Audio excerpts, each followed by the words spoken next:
Welcome to the Anxiety Coaches Podcast, a relaxing and informative show where we explore anxiety, panic, and PTSD, sharing how you can overcome them for life.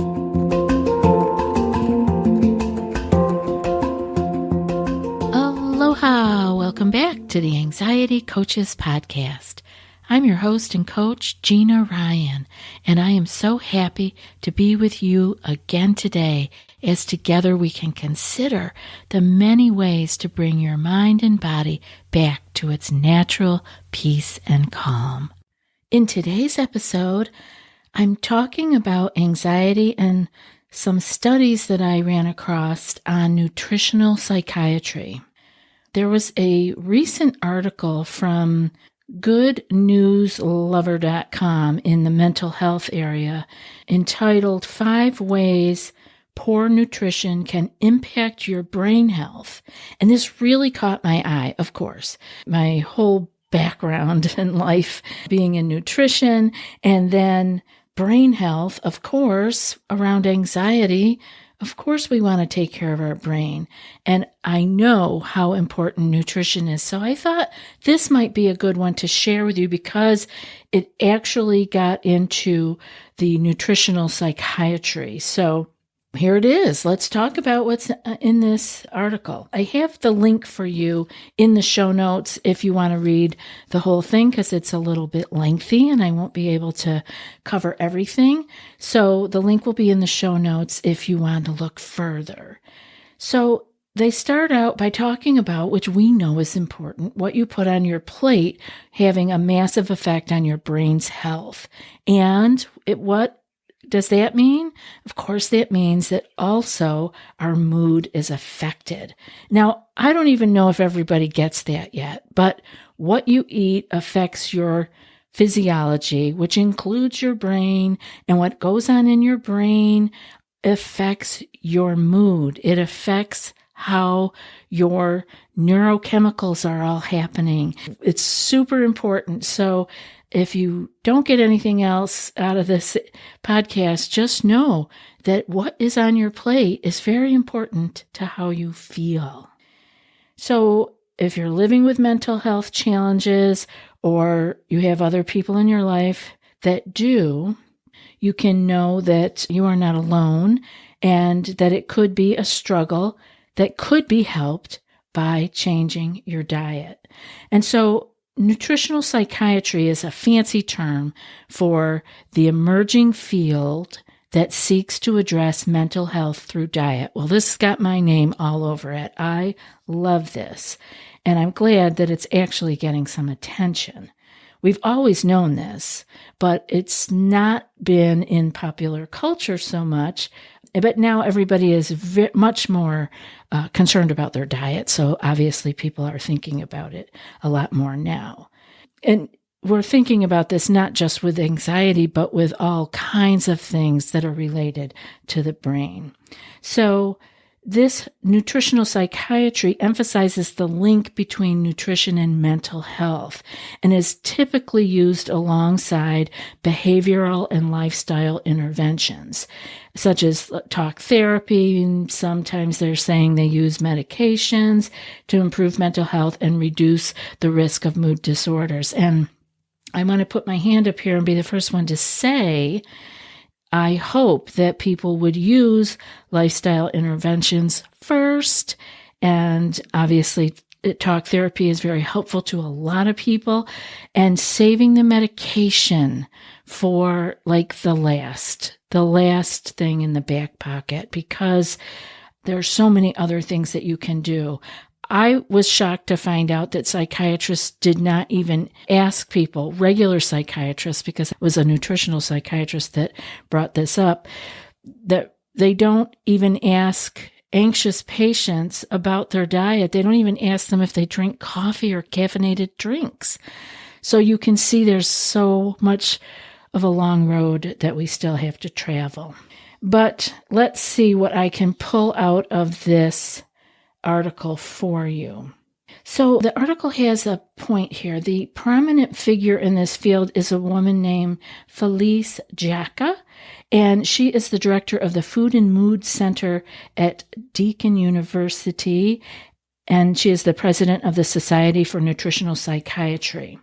So she produced a paper that compared the levels of anxiety and depression among women following a traditional diet, meaning vegetables, fish, fruits, nuts, and whole grains, and those consuming a typical Western diet composed of fried foods, saturated fats, refined grains, and processed food products. And the study went on to say that obviously, we would think this would be true, that the people on the traditional diet reported lower levels of depression and anxiety compared to those eating the refined cereals for breakfast, McDonald's for lunch, and pizza for dinner. These results demonstrate an association between the quality of one's habitual diet and the high prevalence of mental health disorders and overall mood levels. Now, I want to say there's an important term here. They said the quality of one's habitual diet. So we're talking about what people eat most of the time. Like if you're in good health and you eat great 80% of the time, that's good. But if you are not well, if you are ill or struggling, 95% is where you want to go to heal. That's, just my opinion. So other studies have compared the traditional diets, like the Mediterranean diet, to the traditional Japanese diet, to a Western diet. And they have shown that the risk of depression is 25 to 35% lower in those who eat a traditional diet.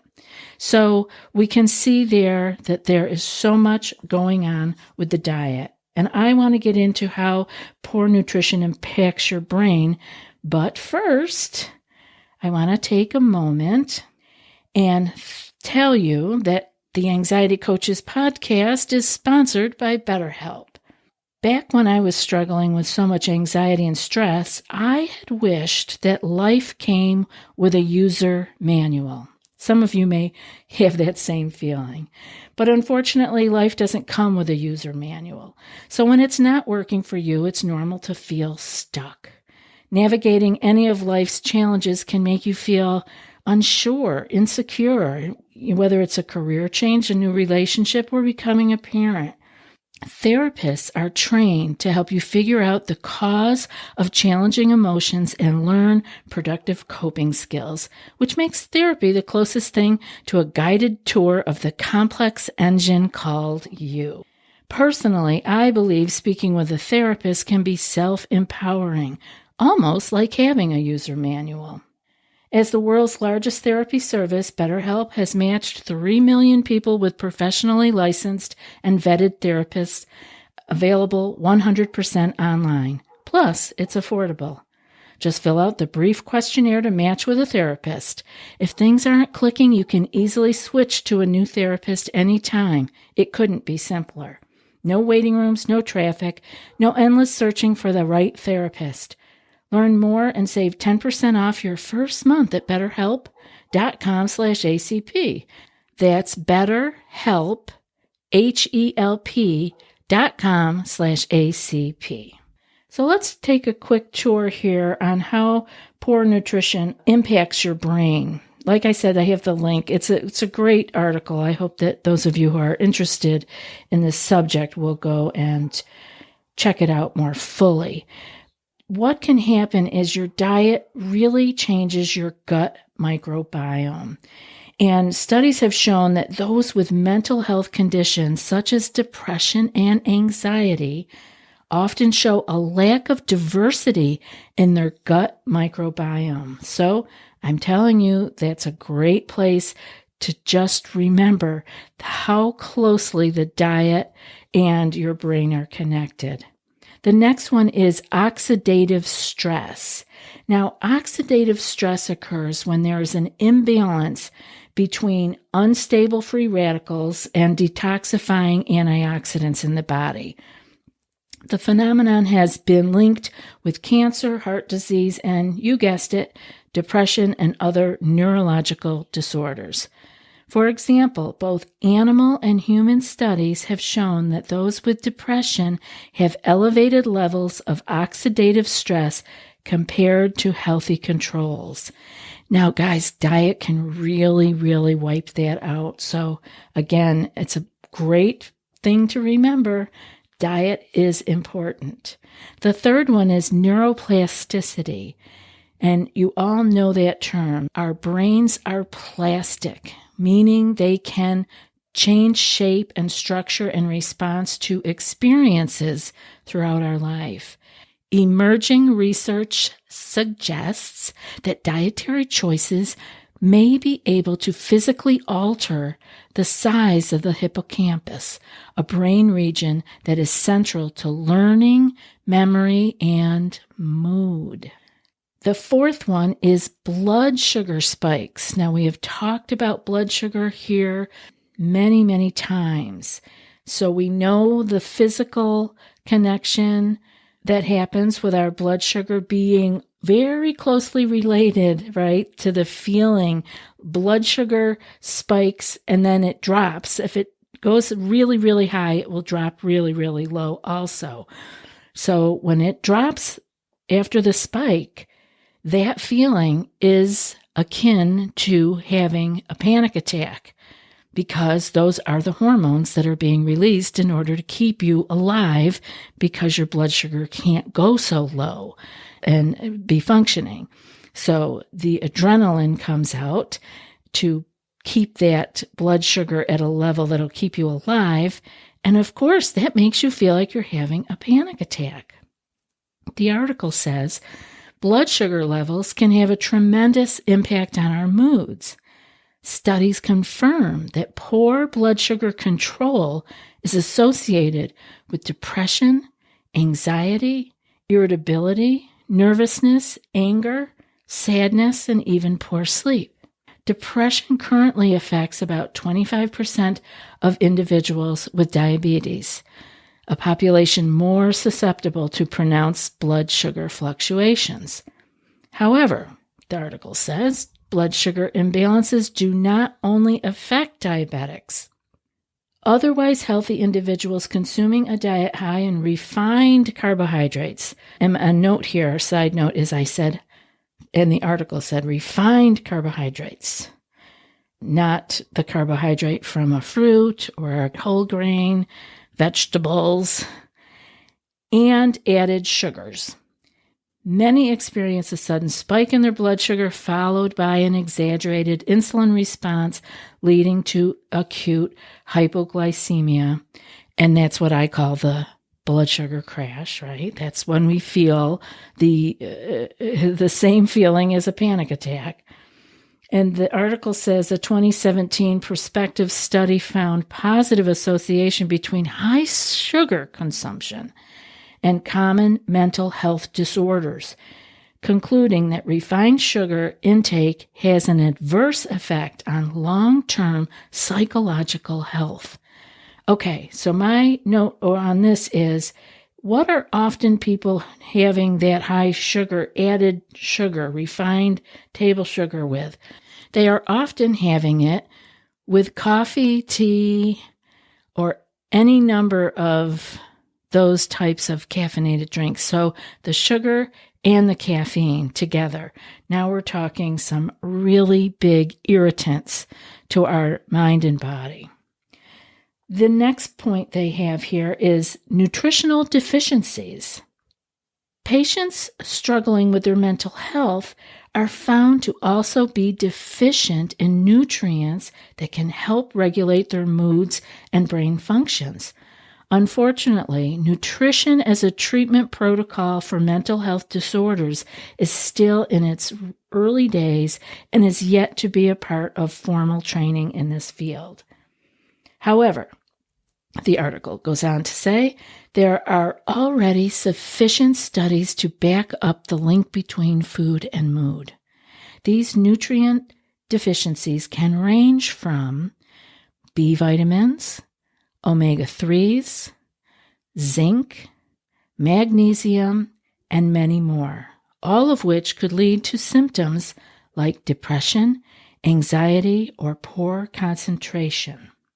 I want you to take note of those because these are easy ones that you can add yourself. B vitamins, in my opinion, you could get a B complex. Omega-3s, easy enough to get in fish oils, or if you are vegan, you can get them from the algae, which is what the fish eat to get the omega-3s anyway. Also the zinc, very easy to obtain, and magnesium, which we have talked about on this show many times, and I would highly suggest that you look for those episodes on magnesium to see how that can really help you also. So the article goes on to say here that the verdict is in. What you put on your plate can have a massive effect on your brain's health and therefore your mood. If you're living with a mental health challenge, or you have a loved one who does, then you know how difficult it can be sometimes, and you are not alone. It's a constant struggle that so many people in the world endure. But if you start eating foods that your brain will love, you will find yourself having fewer mood fluctuations, feeling happier overall, and experiencing an improvement in your ability to focus. And that's the end of the quote in that part of the article. And I love this part of eating foods that your brain will love, because Dr. Amen, who is the doctor who has all the brain scans, he is often saying, I want to eat foods that will love me back. And so you might want to think about that when you are planning your next meal. Does this love me back? The article ends up here with the good news, however, is that more options are available today to help you overcome mental health challenges. Start with looking at the food you're currently eating and make small changes day by day. Make sure you keep a diary to track your progress so you can see how much you've improved over time. So I would like to say that, as the article suggested, keeping a journal or a diary to keep track of your progress can keep you inspired as you make small but important changes in your daily eating habits. It's such a great idea. And I also want to end up here with saying that small changes that are the least intrusive into your day can be the best way to start. So try, for instance, to add some things in that are healthy rather than taking out your pizza, okay? That's probably going to take a little more effort, but let's get you built up first. So try adding a fresh fruit every day. If you are not usually eating fresh fruit every day, add a fresh fruit, one fruit each day for a week, and then start another new small change. Those small changes are the ones that you are most likely to stay with, and they are the ones that will become habits that you don't even think about in the future. Just keep stacking them one on top of the other. For far too long, medicine has looked at health from a medicine point of view, often forgetting to look at what could be added or eliminated from the daily diet that could make profound changes over time. The good news is that you can do this yourself, and I hope that you will. I do hope that you have found some courage, some enlightenment, and some actionable steps that you can take, no matter how small, that will help move you in the direction of more peace and calm and more health. That's it for today's episode. And before I read today's quote, I want to put out a personal invitation to those of you who would like to take your healing and your clearing of your anxiety panic to another level. If you are not someone who wants to join a group coaching program, you may be interested in joining in with me on coaching one-on-one. You can learn more about that at the website, anxietycoachespodcast.com, and go to the one-on-one coaching page. Feel free to send me an email, anxietycoachespodcast@gmail.com, with coaching in the subject, and I'll be sure to get back with you and we'll take it from there. No need to have this drag on forever. And now for today's quote. One cannot think well, love well, sleep well, if one has not dined well. And that's from Virginia Woolf. I'll be back in a few more days with another podcast. Until then, be well and aloha. Thanks so much for joining us for today's episode of the Anxiety Coaches Podcast. Find more information at theanxietycoachespodcast.com.